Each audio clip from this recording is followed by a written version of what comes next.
Comenzamos. Ese es el mapita que yo les comentaba que se me hace muy interesante que lo conozcan. Entonces, recordemos que hablamos mucho en la información que les pasé de la UNAM, de el tema de todo lo que era ¿se acuerdan? La Mesoamérica y cómo es de que eh, comenzábamos desde un punto de partida. Entonces, bueno, pues aquí en los Estados Unidos mexicanos se distinguían dos formas de organización política y cultural. Recuerden que era la Mesoamérica y la Aridamérica, que nos insiste mucho el primer mes en esto, ¿no? Y bueno, que realmente en Aridamérica se puede ubicar a la zona norte y que no era tan desarrollada. En cambio, en la Mesoamérica, que hasta el día de hoy pues se sigue escuchando ese término, encontramos que hay sistemas más complicados como el tributario. De hecho, es muy importante conocer en este caso la historia del derecho mexicano, porque recordemos que de aquí es la base para muchas ramas del derecho que actualmente conocemos. Sobre todo aquí nos mencionan mucho el sistema tributario. También encontramos que era la zona central, las costas y la península de Yucatán, recordando que, bueno, ese tema fue tema de examen y que, bueno, estaban dominados por los mexicas, formas complejas de organización política, jurídica, religiosa y económica. También, bueno, pues tenían que tenían provecho para vecinos que pretendían ejercer un poder hegemónico, eran las formas que tenían desde ese entonces. Vemos que en la Aridoamérica, por su parte, pues no era tan desarrollada porque, bueno, ellos más que nada se dedicaban a la caza, a recolectores y eran pues seminómadas. Entonces, bueno, de ahí ya es el resumito que me interesó mencionárselos porque la verdad está muy interesante. Vamos a encontrar también que las culturas mesoamericanas dominaban los mexicas buena parte del territorio mexicano. Los tarascos eran los estados como Guerrero, Michoacán, Colima, Jalisco, Nayarit y Sinaloa. Los mayas, que es donde más nos hemos detenido, de hecho la clase pasada solamente hablamos de los mayas, los aztecas, bueno, pues eran Tabasco, Campeche, Chiapas, Yucatán y Quintana Roo. Países como Guatemala, Belice y algunas porciones de occidente de Honduras. Y bueno, pues también el derecho de los pueblos aridoamericanos en la comunidad no se observaban engaños, fraudes o hurto, y no porque no tuvieran que untarse, sino porque parecían compartir los que tenían entre otros, ¿no? Entonces es lo que encontramos. También encontramos la autoridad más alta, que es lo que también hemos venido insistiendo mucho, que para los mexicas pues era el tlatoani, que era el máximo juez, que promulgaba leyes, establecía y fundaba señoríos. Y para los tarascos pues era el cazonci, que era autoridad militar, política, religiosa y judicial que cobraba los tributos. Por su parte, la autoridad más alta en los mayas era el Halach Uinic, que castigaba a los nobles, funcionarios públicos y las infracciones graves. Dirimía los conflictos de las aldeas. Y también pues encontramos como última parteza de este cuadro que eh, tenemos en qué se basaba su derecho, que ese es tema de nuestra materia, que es lo más interesante que rescatamos de toda esta información. Entonces encontramos, por ejemplo, que los mexicas tenían un derecho rígido, obediencia de las leyes basado en la cosmología. Los tarascos, bueno, pues era su derecho similar al de los mexicas. Entonces aquí vamos viendo cómo se venía dando. Los mayas también, bueno, pues su derecho era rígido. Las sanciones eran públicas y en algunos casos se aplicaba a toda la familia del delincuente. Entonces aquí sí también vemos un precedente del derecho penal, de la famosa ley de sangre, de otras partes que vamos a ver de los antecedentes del derecho penal cuando ustedes lleguen a derecho penal, donde, bueno, pues no era solamente que tú fueras el que había hecho la falta o cometido lo que ahora llamamos delito, sino que pasaba también por toda tu familia. Entonces era así como un poquito injusto, pero así era antes, ¿no? Entonces, bueno, ese es el derecho que pues se tenía aquí con los mayas. Continuando entonces, vamos a poner la siguiente, encontramos que la irrupción española, bueno, pues en este caso la península ibérica a finales del siglo XV, la encontramos que eran las convulsiones sociales y el ocaso de los valores medievales que permitieron nuevas formas de organización política y social. Todo esto, pues recordemos que se va formando de acuerdo a cómo se va dando la historia respecto al derecho mexicano. Nos interesa mucho, obviamente, la organización tanto política como social, porque pues son las que dan paso a lo que conocemos como nuestro derecho actual. Tenemos que, por una parte, bueno, la monarquía es la que tenía cuando eh, estaba esta etapa de los españoles y, bueno, pues en este caso la monarquía del Renacimiento llevaría al signo castellano. Eso ustedes ya lo habían, recuerdan, expuesto. Ahí un equipito nos pasó ahí esta información que decían que con la muerte de Fernando IV se cedió el trono a Isabel en 1479. Fernando Aragón de la Corona Aragones, bueno, pues vemos que en este caso, esta monarquía, si seguimos aquí el mapita, llevaría al signo castellano y buscaba la unidad política, administrativa y religiosa. Es lo que se buscaba. Isabel junto con Fernando, bueno, se buscaba una hegemonía regional. En este caso, bueno, pues Isabel estaba casada con Fernando, permitió dar inicio a dos empresas. Por un lado, bueno, pues la mayor participación en el reordenamiento político europeo, también la conquista y la colonización de las tierras americanas y la unión política de ellas a través de los reyes condujo la dirección mancomunada de los asuntos internos y externos de la monarquía hispana. Entonces, es lo que rescatamos de esta parte que ya habíamos comentado y continuamos. Déjenme ver acá porque ya, no me dejaba avanzar, pero ya me dejó. Ok, encontramos también el derecho castellano, que es el que decíamos nos va a interesar básicamente. Y bueno, pues vemos que fue a partir del reinado de Alfonso, eh, donde encontramos un ordenamiento jurídico castellano en los territorios de la corona. Entonces, bueno, pues vamos a encontrar que ya hablábamos con mayor formalidad de este derecho. Encontramos que aunque no se aplicaba, bueno, pues era un mismo derecho. En 1348, con la promulgación del ordenamiento de Alcalá bajo el reinado de Alfonso, pues encontramos que se excluyó al derecho común y fue el derecho secular. De esta parte sí no recuerdo si ya bueno, se había expuesto o no, pero bueno, todo lo dejamos aquí, decíamos a modo de resumen. Eh, entonces, pues aquí hacemos mucho énfasis en este derecho castellano, mencionamos mucho a Alfonso XI, entonces, bueno, pues un mismo derecho, decíamos, en ese ordenamiento jurídico. Encontramos también que estaba constituido por un conjunto de ordenamientos. Para su aplicación habría de seguirse el ordenante, es decir, el ordenamiento de Alcalá. En esta parte que decíamos que se había excluido al derecho común, encontramos al derecho secular, que tiene que ver con el derecho canónico, que coexistían. Recordando entonces que de tiempo atrás era muy importante el derecho canónico, bastante porque recuerden que la máxima, pues no como máxima autoridad, pero sí, digamos, a nivel tanto moral y un poquito como legal, pues sí, el derecho canónico sí tenía bastante fuerza, bastante poder. Actualmente lo sigue teniendo, pero ya está más regulado, ya está más separado, ya está más establecido en leyes cómo manejarlo.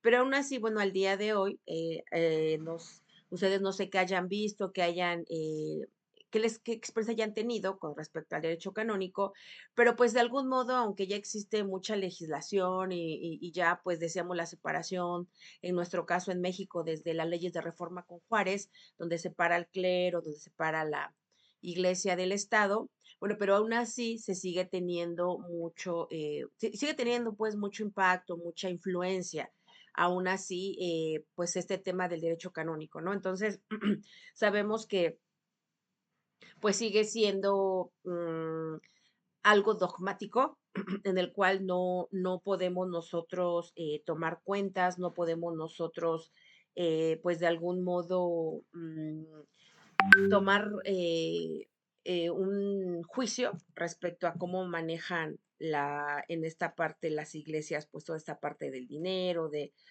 las donaciones que les llegan, entre otras cosas.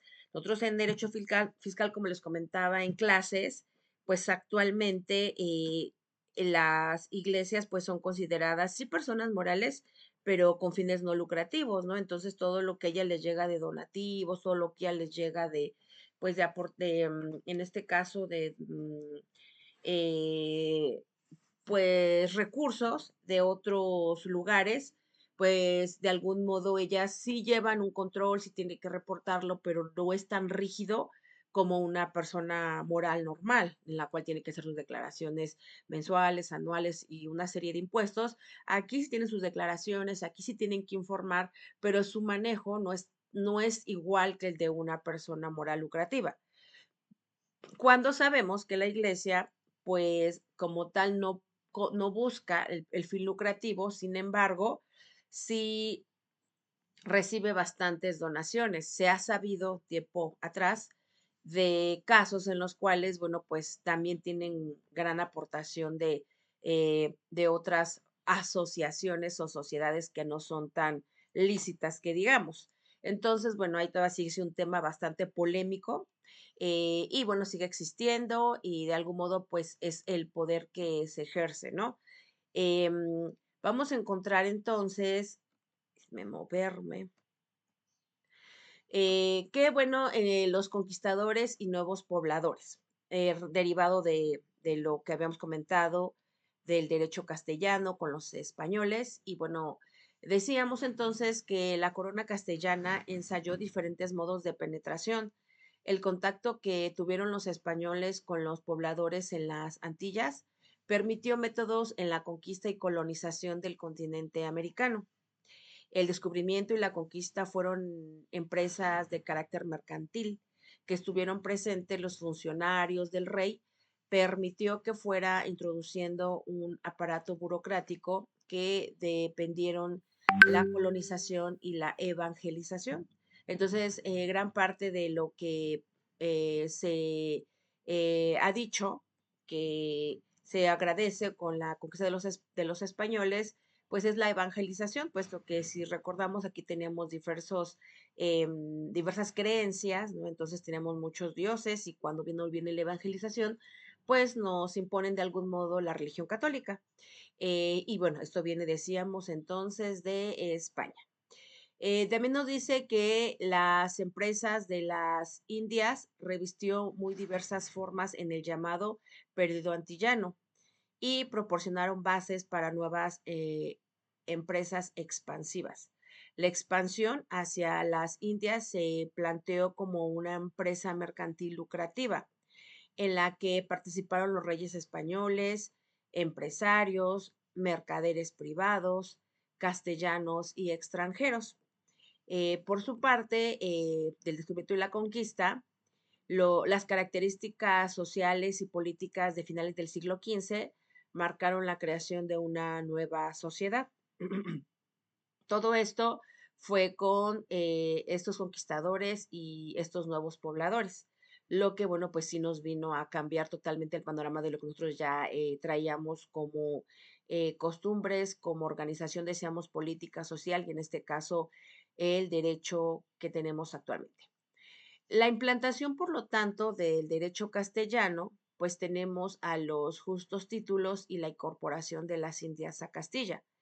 Tenemos al Papa Alejandro VI, a los reyes católicos de las islas y tierra firme de mar océano, la donación pontífica, tenemos los historiadores jurídicos, que fueron las causas que movieron a Alejandro VI a expandir las bulas, en este caso, pues tierras descubiertas, y el Tratado de Torcedillas del 7 de junio de 1494. Entonces, es lo que tenemos a modo, decíamos, de resumen para poder ubicar el derecho castellano, cómo es que se estableció, cómo es que se llevó a cabo, cómo es que funcionó, no funcionó, y que todavía tomamos actualmente algunos de los conceptos que en ese entonces se hacía. Así como ustedes están viendo ahorita derecho romano, que todo lo de lo que se habla en derecho romano, muchas eh, eh, todavía leyes o todavía costumbres, o todavía formas que se llevaban en esa época, pues la estamos aplicando actualmente. Tenemos entonces el derecho de conquista. En el derecho de conquista, pues tenemos a los reyes católicos que tomaron posesión, dominio y jurisdicción de las tierras. Bueno, pues estos tenían que inducir los pueblos que vivían en las Indias a que recibieran la religión cristiana. Entonces, ustedes observan, mm, tal vez por la parte de la fuerza, por la parte de la autoridad, por la parte de la imposición, no hubieran estado de acuerdo, ¿no? Con la conquista muchos pueblos. Sin embargo, a través de la religión cristiana es como también una forma de sometimiento, porque como es dogmático, nadie lo puede cuestionar y pues es digamos, una figura, ¿no? En la cual pues nos dicen que existe un solo Dios, que nos dirige, que nos va a cuidar, etcétera. Pues muchas personas pues ya no tienen manera de oponerse. Entonces es de algún modo como una forma de manipulación. Entonces, a través de esta religión, bueno, pues se tomó esta posesión, este dominio y esta jurisdicción de tierras. Entonces, encontramos que esta concesión pontificaba otorgaba esta parte a estos reyes católicos. También en el derecho de conquista vemos aquí de la parte de su pantalla izquierda que es un documento conocido como requerimiento de Palacios de Rubio, donde se les informaba a los bueno, en este caso a los pueblos, que de convertirse a la fe cristiana, recibirían muchos privilegios, exenciones y mercedes. Habría que ver si fue cierto o no fue cierto, porque les repito, era una forma solamente pues de manipulación, de hacerlos ceder de alguna manera y que no pusieran resistencia. Tal vez igual nos hubieran conquistado, pero hubiera sido más difícil. Pero aquí con esta situación de la religión, desde esa fecha y hasta el día de hoy, pues ha sido parte de todo el poder al que se han allegado. Digo, no es más como mi tema el derecho canónico, ni mucho menos, pero bueno, sí se dice, ¿no? Que en Roma, en el Vaticano, pues todo lo que le llega al Vaticano de dinero, ¿no? Es muy numerosa la fortuna, pero ¿quién controla eso? O sea, ¿quién realmente toma cuentas? Pues no hay como mucho acceso. Entonces, el poder se ha logrado desde muchísimo tiempo atrás y pues no se va a renunciar, pues porque hasta cierto punto es un negocio. Yo no quiero decir con eso, y es muy respetable la de religión que cada uno profese, de verdad. Sin embargo, los que somos creyentes, yo también soy creyente, finalmente, o los que son ateos, pues también muy respetable. Aquí nuestro punto más que ser o no ser es que tampoco nosotros nos dejemos engañar tan fácilmente por lo que nos dicen, sino que pues sí investiguemos, indaguemos, sí leamos, porque realmente hay mucha información que pues no sale a la luz. Y aquí la idea, recuerden, es conocer nuestro derecho del pasado para que en el presente podamos implementarlo o cuestionarlo pues de la mejor forma. Entonces, bueno, nos decía que en estos documentos conocidos como requerimientos de Palacios de Rubio, se les informaba en este caso a los pueblos, que de convertirse a la fe cristiana recibirán muchos privilegios y extensiones y mercedes. Pero si no, pues habría guerra por todas partes y bueno, traería consecuencias y bueno, pues al no sujetarse a esta obediencia, bueno, pues se convertirían en esclavos. Entonces, sí se veía como la parte de la rebeldía, que si no te sujetabas o sometías, pues sí habría consecuencias. Esto entonces lo encontramos que hay cierto sostenimiento por parte de Carlos V y bueno, quien convocó a una junta donde reconocieron que los indios eran señores naturales de pueblos y que habían de buscar su sumisión voluntaria. Entonces, bueno, aquí ya es otra parte como que si te sometes, pero de forma voluntaria, pero todos te voy a conquistar, ¿no? Entonces, sí vemos que tampoco no fue como muy agradable esta conquista, ¿no? Es como que todos estuvieran de acuerdo y que qué bueno que me van a conquistar y qué bueno que me van a mandar y que van a tomar posesión de mis tierras y que se van a llevar mis riquezas y que me van a cambiar la religión. O sea, considero que sí fue una etapa bastante complicada para esos pueblos de ese entonces. Encontramos entonces también, déjenme moverla acá porque no me deja ver. Mm, Ok, encontramos entonces el choque de ordenamientos que está ligado a los españoles. Este choque de ordenamientos, pues chocaba por una parte con la cultura del área de Mesoamérica y por otra parte en el área de Árida América. Aquí seguimos hablando, recuerden, de la Meso y la Árida América. Por una parte, la Árida América se resistieron con la conquista y no aceptaron nuevos patrones. Ven que ya habíamos comentado eso en nuestra lectura de la UNAM, que no se sometieron ellos, los de Árida América. Eh, por su parte, bueno, chocaban y el derecho del más fuerte por orden institucional con características muy peculiares. Tenemos entonces que por su parte Mesoamérica tenía características que habían tenido y se conservó su derecho, pero se les impusieron nuevos patrones de conducta social, político, jurídico y religiosa. Aparentemente, como también ya hemos leído, ellos trajeron como nos abrieron los ojos, ¿no? A lo que ellos estaban más adelantados en muchas áreas. Nosotros, sin embargo, aunque no éramos tan, digamos, tan despiertos, ¿no? A lo que ellos nos traían de primer mundo, por decirlo de alguna manera, pero aún así ya habíamos comentado, teníamos nuestras propias ventajas, nuestras propias características, sobre todo en la parte en este caso, habla mucho del drenaje, que ya teníamos, ¿no? Esta parte de cómo hacerlo, pues allá no. Aquí sí nos bañábamos, ven que ya habíamos comentado que hablaban en alguna exposición de que ya existían los baños de temazcal, ¿se acuerdan de que, bueno, pues aquí éramos un tanto limpios y allá ven que ni se bañaban? Entonces, sí, cuestiones como muy lógicas, pero que allá no se llevaban a cabo. Entonces, aunque supuestamente nos trajeron la religión y muchas cosas, la educación, supuestamente, pues aquí también nos quedábamos atrás, nada más que no estábamos como tan desarrollados o tan conocidos. Entonces, bueno, de esta parte, esta conquista espiritual, que es la que hemos estado mencionando, pues sí, es lo que básicamente se destaca. Encontramos entonces que con la cultura de la Mesoamérica, pues hubo conflictos. Estos conflictos eran relativos a las tendencias de la tierra, pues siempre el conflicto va a ser por la tierra. Encontramos entonces que hay enfrentamientos que dio origen a sometimientos. Con esto, pues tenemos las reglas españolas, conversión a la fe cristiana.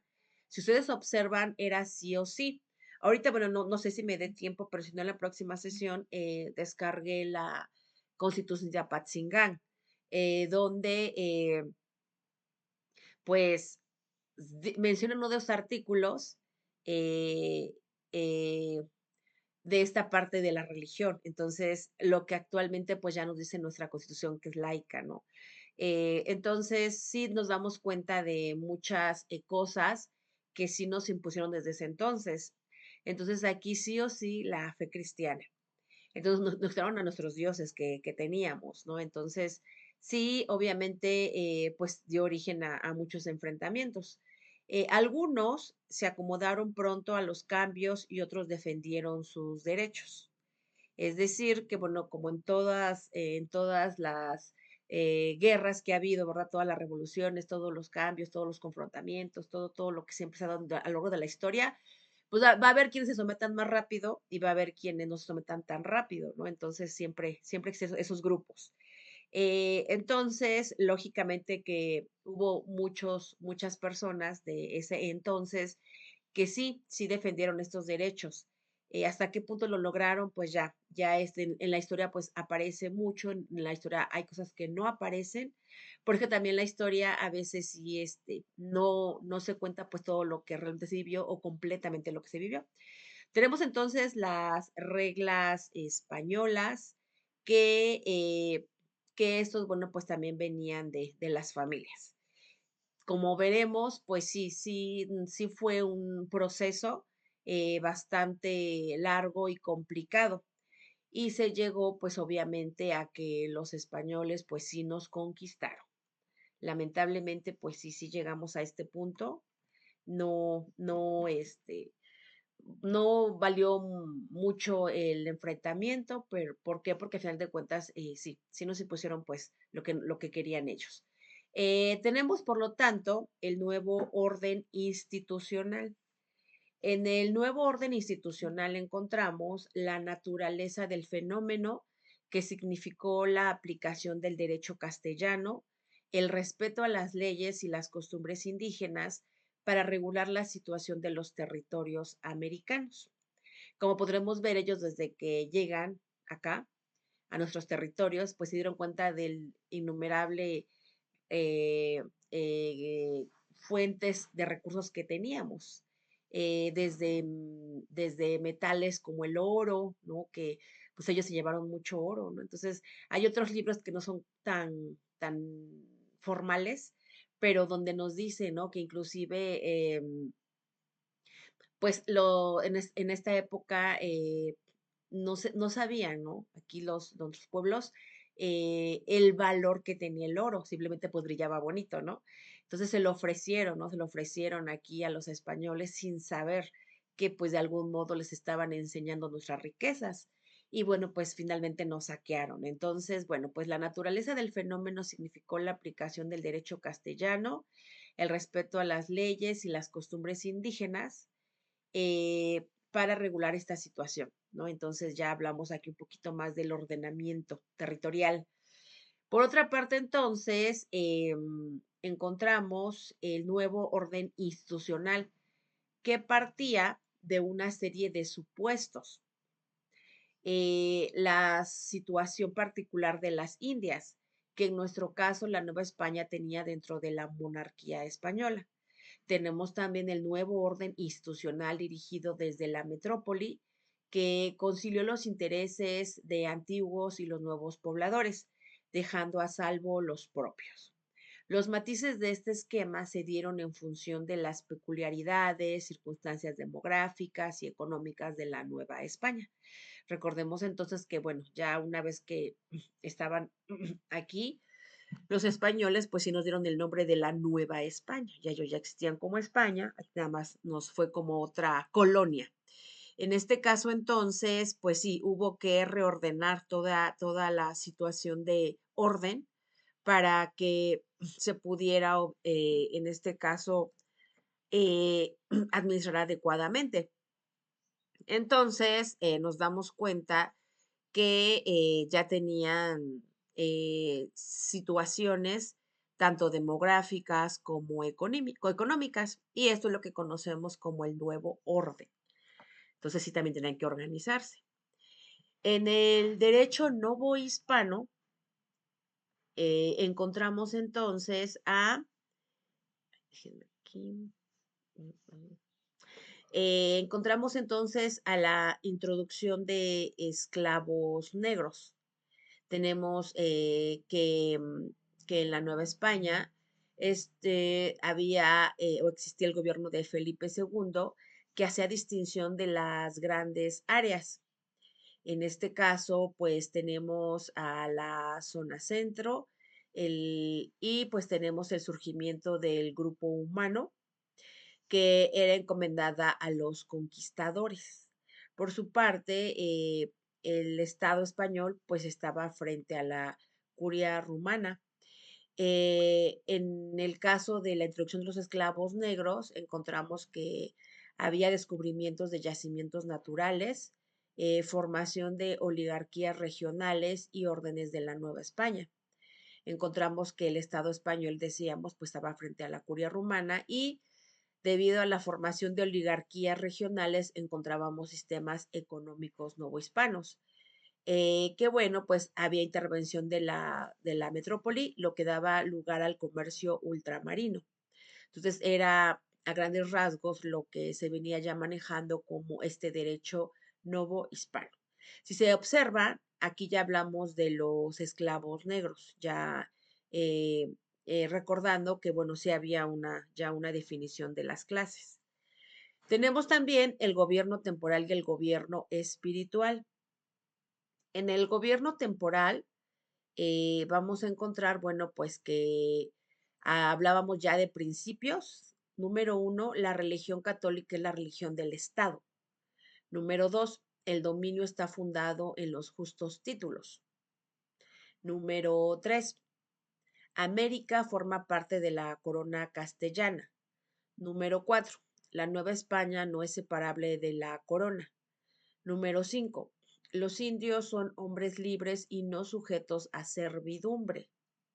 Número 6. Los indios son vasallos directos de la corona. Y número 7. La Nueva España es un reino. Entonces, si nos damos cuenta, ya los principios, obviamente, pues ya están muy enfocados a, a lo que nos traía España. Y bueno, pues ya hablábamos acá de los justos títulos, ya hablábamos de la corona como tal, hablábamos que va de la mano la corona con la Nueva España y que obviamente es inseparable, es decir, se sigue rigiendo por la normatividad que trae España, donde, bueno, lo máximo es la corona. También hablábamos de que la parte de los indios, bueno, pues no éramos como tal esclavos ante estos principios. Y también hablábamos de que Nueva España, sobre todo, es un reino y por lo tal se tiene que regir por esa manera. La Nueva España tenía una especie de constitución legal, o sea, aquí ya hablan de como tal esta ley suprema. Y también, bueno, pues que este gobierno temporal y este gobierno espiritual, pues en él el virrey tuvo dificultades con el arzobispo de México, en el cual la iglesia no era dócil y se inmiscuaba en asuntos del gobierno, justicia y guerra, que es donde hemos siempre hecho énfasis, ¿no? De que ha tenido de intervención la iglesia. Encontramos entonces que, bueno, pues había un consejo que se ocupaba de todos los asuntos de la India. Por otro lado, tenemos el sistema jurídico que nos habla de un orden jurídico en el cual, bueno, pues está constituido por los códigos españoles real, cédulas y real órdenes, etcétera. Vamos a encontrar que en el sistema jurídico, bueno, pues hay normas dictadas por un legislador, un soberano, hay competencias para legislar y hay un delegado. Vamos a encontrar que para el soberano, pues hay un individuo o grupo de individuos obedeciendo por una comunidad. En este caso encontramos al rey, encontramos el derecho común y el derecho especial. En el derecho común encontramos que es el ordenamiento jurídico castellano en los términos que quedó precisado. Ya hablamos aquí de pues más tema legal, más como tema legal pero formal. Encontramos las disposiciones dictadas para España, las cuales por su promulgación tenían vigencia en las Indias. Y encontramos las disposiciones dictadas por las autoridades metropolitanas en uso de su facultad, delegada con carácter general para las Indias o para la Nueva España en particular, el que conocíamos entonces como derecho común. Y por su parte, en el derecho especial encontramos las disposiciones dictadas por las autoridades pero locales, tanto de la llamada República de Españoles como la de los indios, en uso de facultades delegadas por el rey, las leyes y costumbres de los naturales que no fueran en contra de la religión católica. Siempre aquí, ya saben, mencionando la religión católica. La costumbre está formalmente, no tenía la importancia que llegó a adquirir en la vida práctica. Ya sabemos que una fuente del derecho, habíamos comentado, es la costumbre, recordando que la costumbre es una serie de acciones repetitivas que se llevan a cabo en un lugar determinado. Y debido a que la mayoría lo respeta, pues la costumbre se va volviendo ley. Es una fuente, decíamos, del derecho. También encontramos entonces a los vasallos, eh, donde, bueno, encontrábamos quiénes eran ellos. Bueno, pues los vasallos eran indígenas libres, aunque equiparados a los miserables castellanos. Solían ocupar los últimos peldaños de la pirámide social. Encontramos también que los vasallos han trazado las líneas generales del gobierno temporal y espiritual. El ámbito estatal vasallos queda referido al virreinato de la Nueva España en los años 1535 a 1821. Los vasallos entonces, bueno, pues hablando de que eran indígenas libres, lo primero que han de advertirse es que no hubo igualdad ante la ley y que la justicia obedecía a, bueno, pues a otro tipo. Han descrito a cada quien según su rango y condición. Hemos hablado también de que hay una jerarquía, o siempre ha existido jerarquía. En este caso, los vasallos en respecto al gobierno temporal y espiritual, por las circunstancias condicionales de la realidad novohispana, estas circunstancias serían distintos grupos étnicos con diverso grado de desarrollo, tanto cultural, de mestizaje, lugar de nacimiento y condición de ello, y otros factores que fueron tomados en cuenta para fijar los derechos y obligación de los vasallos. ¿En qué tiempo pues inician los vasallos? Bueno, pues aquí encontramos también que el ámbito estatal vasallos quedará referido al virreinato, decíamos, de 1535 a 1821, y que finalmente ha de tomarse en cuenta que el lugar que cada quien ocupa del marco jurídico no se cumplió con el que la sociedad le daba. Encontramos también, bueno, un mundo aplicable a los vasallos novohispanos. Tenemos entonces un lugar de nacimiento. Se distingue a los españoles y extranjeros españoles. Al principio eran solo los castellanos y paulatinamente los restantes fueron considerados españoles. Los criollos fueron considerados jurídicamente como españoles. Teníamos de acuerdo al lugar que ocupaban en el aparato estatal. Por ejemplo, podrían ser alcaldes, virreyes, gobernantes, que estaban impedidos al contraer matrimonios.